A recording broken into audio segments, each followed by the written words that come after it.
You ask Tiger to solve. This deals with linear equations with one unknown. The final result is x equals 2. Let's solve it step by step. Simplify the expression. Expand the parentheses. Multiply the coefficients. Simplify the arithmetic.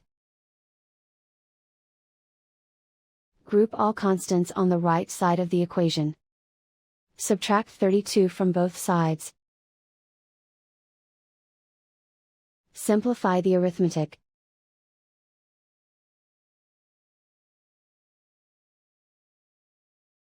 Isolate the x. Divide both sides by 16. Simplify the fraction. Find the greatest common factor of the numerator and denominator.